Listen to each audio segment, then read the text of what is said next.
Hello, and welcome to another episode of Breaking Kayfabe. I'm your boy Saucy, and I'm here today with the handler of Nick Danger. Nick, how are you doing today? I'm doing good, Saucy. How are you? Oh, I'm doing pretty darn good. I love recording these Breaking Kayfabe episodes. It lets me meet people that I haven't worked with before, and lets me get acquainted with people that maybe I thought I knew well. But I'm looking forward to getting to know more about you as a handler and more about the character. So tell us, what is give us the pitch, Nick Danger. What do we need to know about him? Okay, so like the way to get to know Nick Danger. Nick Danger is from the Danger family. Like I got the gimmick from Chris Danger watching him on YouTube, and I said to myself, okay, so like, what if Max Danger had a son, like focus on being a third generation superstar, but he's trying not to be like have his family not to follow his family legacy and not have anyone say, "Oh, that's Max and Chris Danger's that's the grandson of Chris Danger, and that's the father of Max Danger." He's not living up to his level, but Nick Danger is trying to like go beyond everyone's expectations to think of him. So I'm glad. And Let me interrupt you for a second. I'm really glad to hear a story like this because I think this is one of the tropes that you see in pro wrestling a lot. You know, the second generation yep, wrestler who is trying to step out of the shadow of the parent, who came before them. Typically, their parents were successful in wrestling, which is why people know the name. And that whole storyline is, I mean, it tells itself, right? So right. tell us, where is Nick now in that process? Okay, so Nick Danger is trying to be a main eventer. He's still trying to like work on himself being a main eventer guy. Um, he just won the IWF World Television Championship Nice. at Night of the Immortals last Saturday. I mean last Sunday. And he defended it against Ace Guy. And also he did last year. He did win the UWL Television Championship, and he defended against Ace Guy. But he also became tag team champions with Ace Guy as well. Universal Wrestling League Championship tag team champions. So it's kind of funny, but Nick Danger is trying to like live up to his expectations and beyond that. Okay. To be like to like be more like how he worked with any other wrestler he have worked with in IWS and Universal Wrestling League. So what sets him apart from his wrestling heritage? Does he use the same move sets, or is he a completely different style?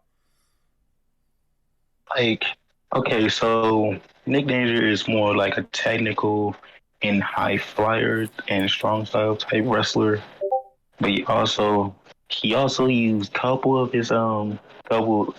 moves from his grandfather, like the Eagle Eye, like in the party from Roger Strong's move. Uh, and he usually he make up his own moves and use them in matches. But he has been, but he, but I thought about like adding some moves that his grandfather used to win championships and titles like that. But like Nate's not trying to like copy off his. He really if Nick use any of his grandfather's moves, someone's gonna say, "Oh, he had to use his grandfather's moves to like win that match." He's not trying to do that. He's trying to like win matches by him with his own moves, with his own arsenal. Yeah. Every So wrestler want to use their own arsenal and his own moves to like win matches. it sounds like he's the modern style wrestler, right? Yeah, Technical, strong style, willing to take greater risks than the old style, wrestlers of the 80s and 90s. I'm assuming that he's probably not as big of a body as his parents were or his relatives. Um, Uh, no, he's pretty much he's like 5'11", and his weight is like 198 pounds. okay, But like if you're in the ring with him, you know how much heart he has inside that I gotcha. ring, and he never gives up. Okay, so what are the things that set him apart from other wrestlers? So I work in sales, right, in my real world job, and they tell me like always have three uniques when you're trying to pitch something, when you're trying to beat the competition. So, and I know I'm putting you on the spot here, but what are the things that makes Nick unique? I say what makes Nick unique is that when he's focused on something, he never backs down from it. He always charges in full speed and like give it his all. He doesn't care whether he can't win a match. He doesn't care whether the opponent is big, tall, or big, tough, or undefeated, a veteran or a newcomer. Nick is gonna give him like if you see Nick, you're gonna get a show. And I gotta say, he loves every person in his family because like the storyline I made for him was like he lost his friend that was a tag team, and it crushed him because he thought before he joined IWF he was gonna become a tag team. There was gonna be a tag team in IWF, and you know it bothered Nick. He had to take a year off, but he had to remember what his friend said. He said, "Live up to your expectations, not anyone else's. Live up to your expectations. Reach your goals." And he has been reaching up to his goals. Even though but each time he fails, he always has to learn from his mistakes to get better inside that ring. And each time he enters that ring with the same person that beat him, you can say he's get better and better each time. Mm-hmm. So this kind of character is this is the quintessential baby face, right? The never Yeah, back down, the Rocky character, you know, who is, uh, you know, no has no quit. Um, you know, will say everything he has to say in the ring, um, which is great for audiences. But in e-fetting, it's got to be really difficult, right? Because you're having to compete against people who are. I need to be careful about how I describe them, but unsavory people that will do anything to win, right? yeah. Yeah. Mm, So how do you handle that when you've got these guys? And I've looked at some of the roster here in the IWF, and you've got guys like Matt Knox on the roster, who the handler is great, right? I love Knox, but right. the character I, is he's all mouth, and that has got to be so hard for Nick to work with because he's not really interested in these verbal battles and trash talk. Like he just wants to wrestle, right? right. Okay, so the way I handle it is like think about like different scenarios. Okay, like you said, Matt Knox in the roster. I also have to do with JC Keaton. He's good. Uh huh. I worked with actually me and him worked in a feud before Night of the Immortals before that before the eye opener happened. And but I worked with JC Keaton. I won the title from Caleb Kennedy, and he's very good. But the way I see it is this: I had to I had to really think of a situation with Nick Danger and think about like how Nick will prove that he has to win this match. Sure. He's not trying to like be in a verbal battle. He's just trying to like talk about like how he's gonna win this match and talk about his opponents.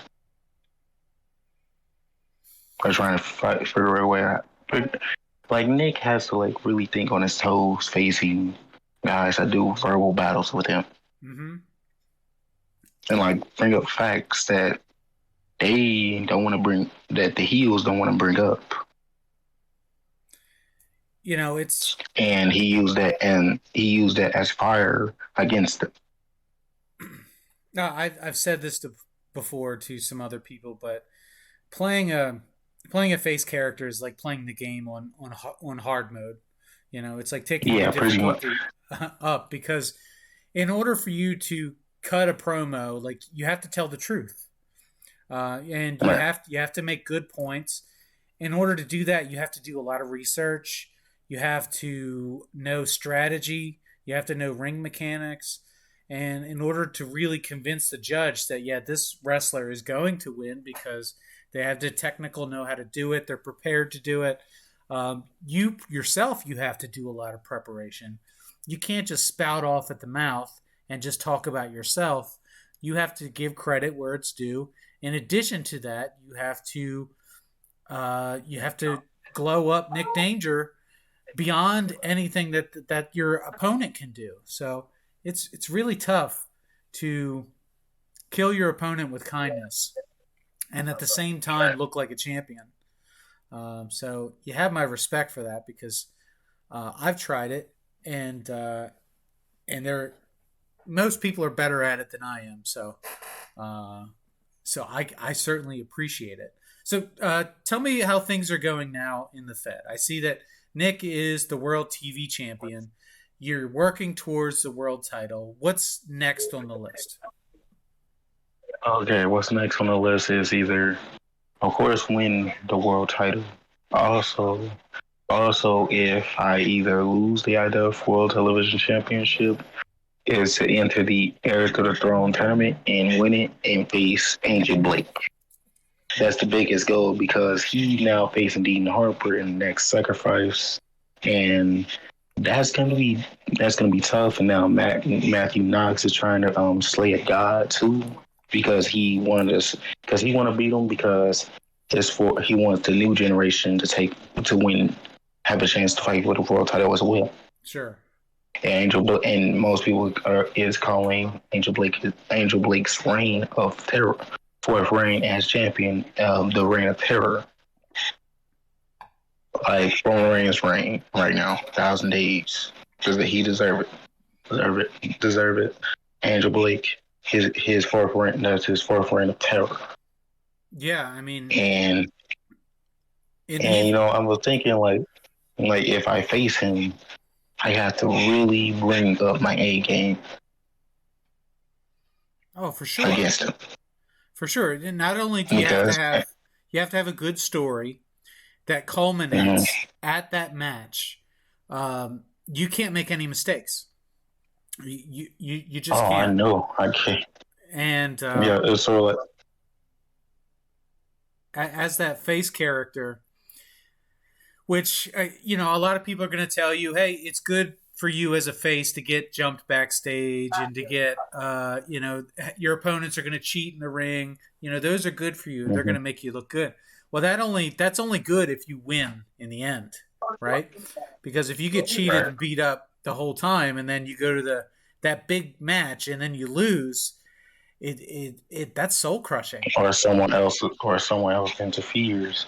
Fears that will be like bone crushing, like heartfelt, like messed up because you feel like your character got cheated out.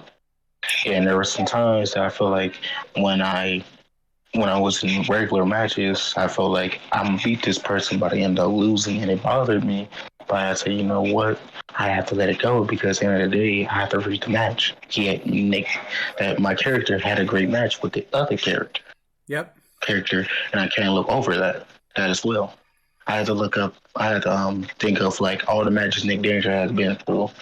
Like when I first joined IWF, I fought the handler of Caleb Lockwood in his match. And I gotta say, Nick Danger pulled out all the stops to try to win, but he didn't win.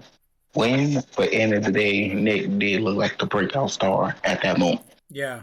Even though he didn't go to the finals, he did look great in that match. Yeah, and that's really what it's all about. Is how do you get your character over, or how do you get both characters over, really, in a match?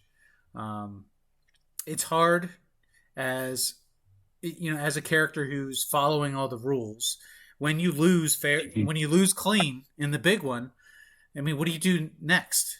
You know, you go, I gave it my best shot. It wasn't good enough, and then you have to restart. You know, you have to build back up again. Um, it's really tough. But when you get those wins, the big wins like you got with the TV title, it's got to be so satisfying. What you know, how good did that feel when you won that one? It felt okay. So when I first won the IWS World Television Championship, like Nick, it was like Nick Danger's fifth title. Like, okay, the first title Nick Danger fought for was the world title, and he fought Warren King, the handler Warren King, for that title, and he ended up coming short. But well, Warren King held his hand, got him up, and said something to his ear. I said that what Warren King, I wrote and said in a rap, I said what Warren King said to me when I lost. He said, "Don't never, you did great. Don't ever forget what you had did today. Next time we fight, you you might beat me next time, but give me your all, just like this time. You're getting better." And I had to like motivate myself to like each title match I fought with. Um, Before heading up to that match, like I said, with Jay-Z Keaton and Dean Harper, they was in tag team called Fairy Tales and Nightmares. We did like a feud with this other character named Ram, the handler of James Gilmore. He had another character named Ram. Ram and me teamed up as made a tag team called the Striking Unit, and we fought at high stakes, like the Royal Rumble type pay-per-view. And we ended up coming short, and we ended up losing because first, we won the match by DQ, but as faces, we wanted to restart the match and win clean. We didn't want to win by DQ. Right. Yep. We wanted a win. We wanted a clean win, and the referee we started the match as a no DQ match. I did a superplex Dean Harper over the top rope, through an announce tape off the top rope, off the top turnbuckle, I should say. Yep. And then Jay-Z Keaton and Ram was fighting inside the ring.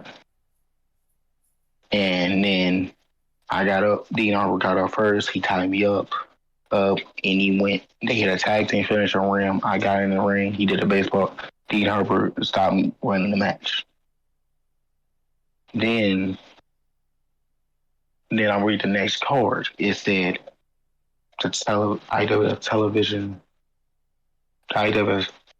Championship will be on the line in the main event in a triple threat match against, of course, Caleb Kennedy, the champion at the time, versus Ram versus me in a triple threat match.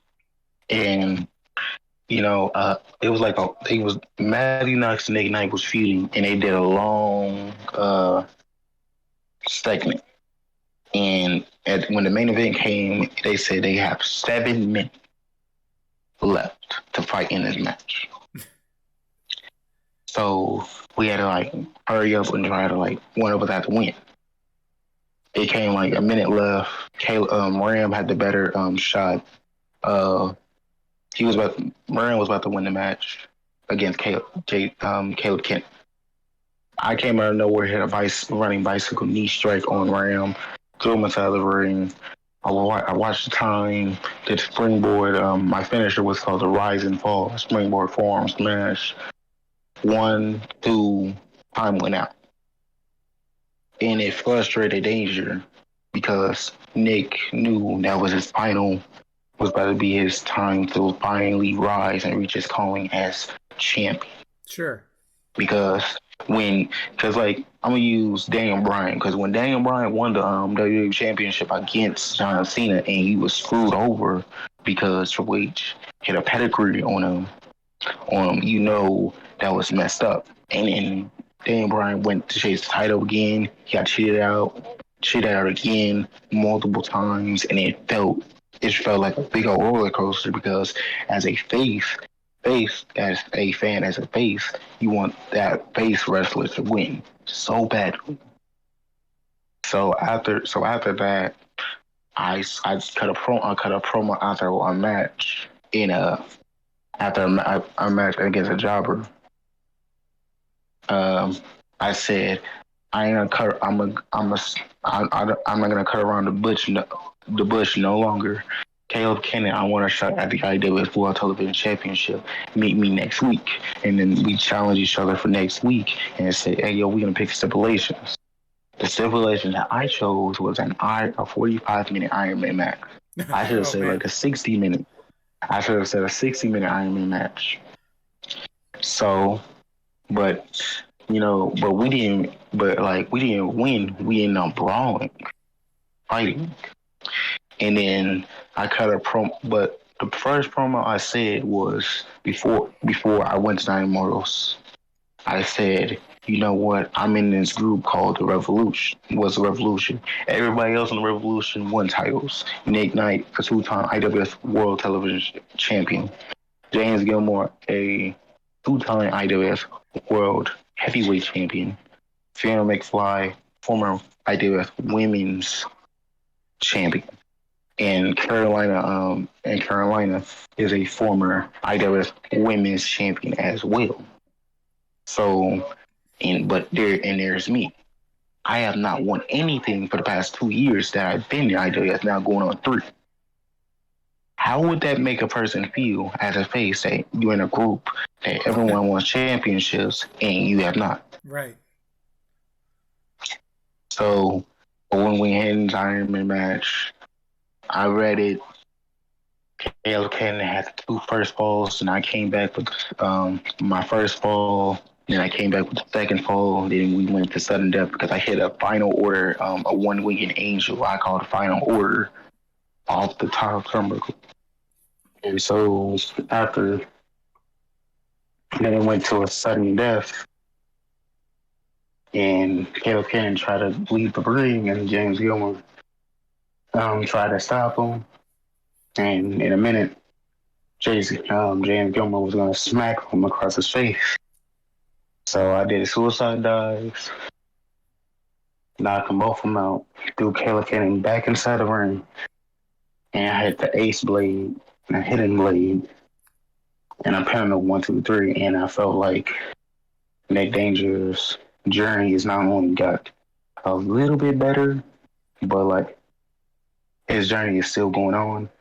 But he just like now another chapter is now has opened for him, going for the world championship, and now he got to defend it 9 more times because he defended it against Ace Sky. And it's kind of funny because each match each time I'm champion, I usually defend against somebody else, but it feel like I always defended against Ace Sky.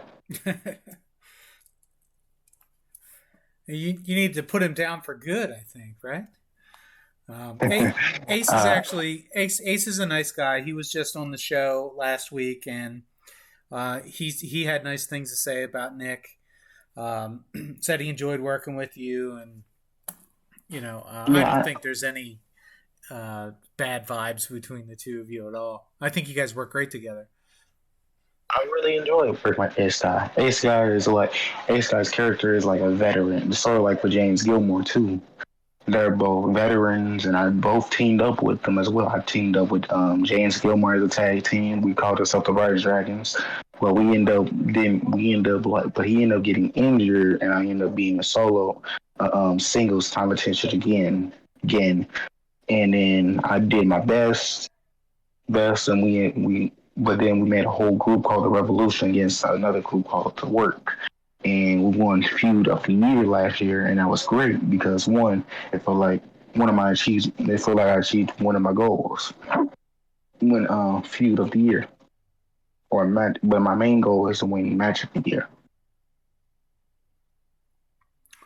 So what I love about the character is that you have this underdog story, right? Trying to get out of the shadow of the family name, trying to do things the right way, trying to be the new blood in the Fed, trying to work your way up, and then you finally get some validation by winning this TV title.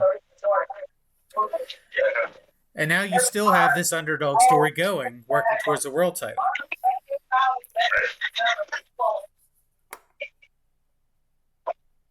it's sort of like each person that beat Nick Danger still doubts that he deserved being champion.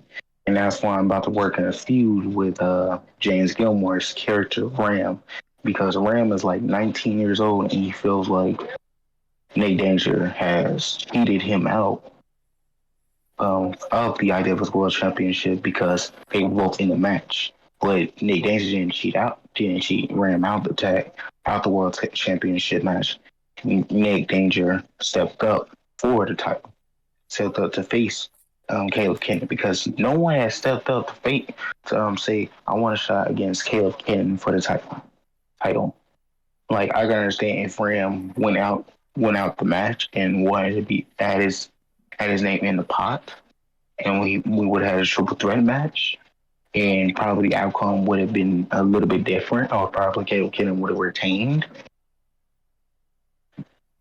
But that didn't happen because at Night Immortals, Caleb Kennan or Ram fought somebody, Elijah Lester, I believe.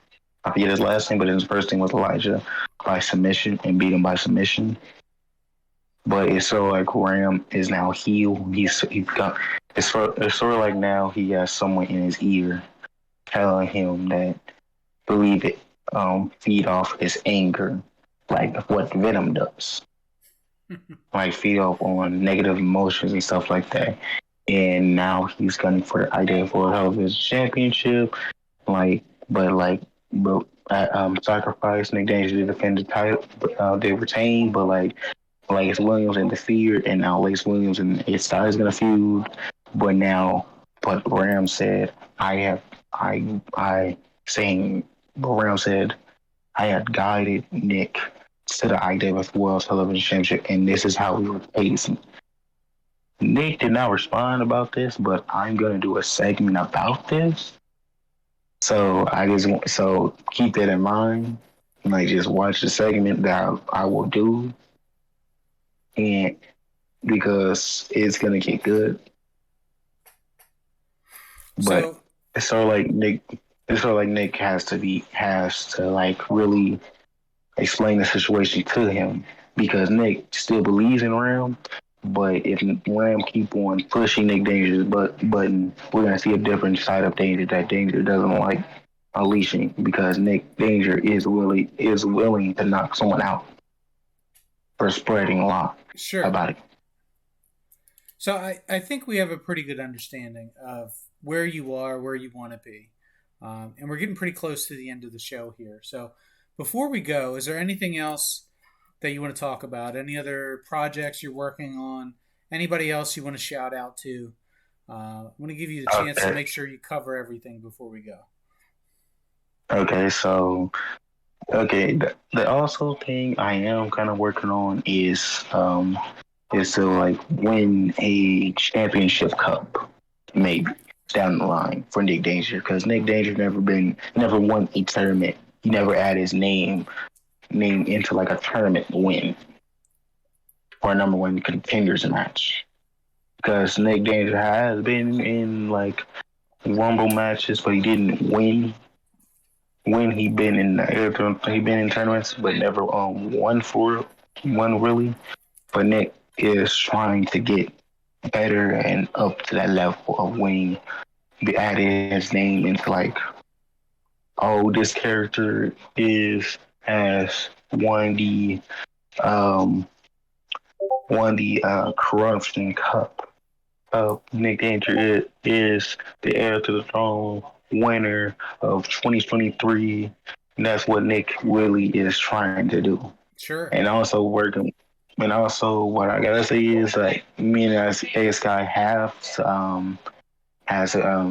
has to get a rematch for the UWL Universal Wrestling League Champion Tag Team Championships, and we're gonna face Strike to Kill because they are the new tag team champions. And I gotta say, Strike to Kill are a good tag team because they are in Colts, they are in UWL, and I'm pretty sure if down the line, I think they will join IWS because I think the handler is Mark Storm, I believe,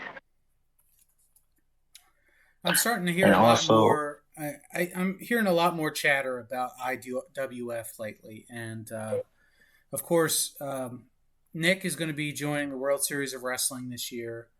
JC Keaton is also going to be there, and I think those are the two that we're going to see represented um, for IWF.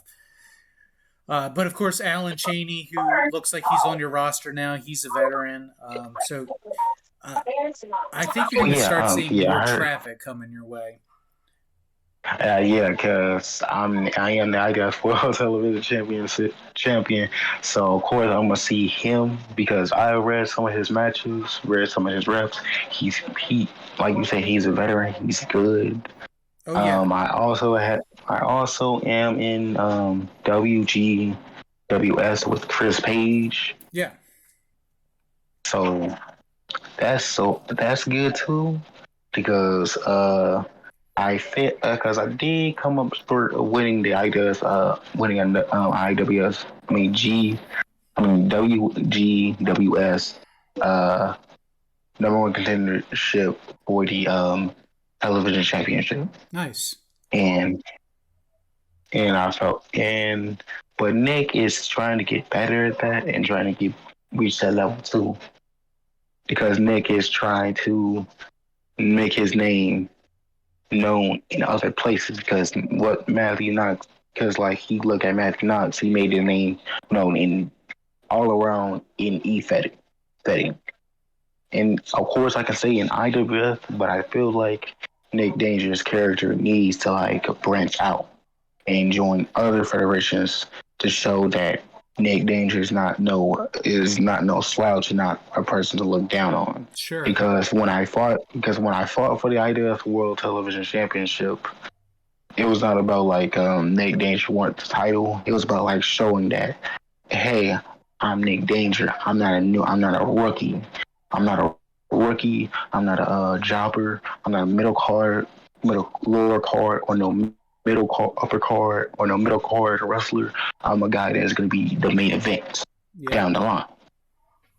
And that's what Nick tried to do in that match. He tried to make himself a main event. And of course, Jay-Z Keaton, you bring him up. I have much respect against Jay-Z Keaton. He's a great person. And when I did an interview with Chris Page, it almost made me cry because one, I didn't rep as long as I did, and he criticized me about it. I took the criticism as a place to learn, and I have nothing but respect for each person in IWF. Each person I work with, I respect, and I will give them my all, no matter. I don't care whether I'm upset about like how I lost the title or anything else. If I'm in your company, you're gonna get nothing but 100% of me. If I rep like 900 words, I'm gonna make sure that I get to the point of that match of why I'm good. That's of why I'm in this match,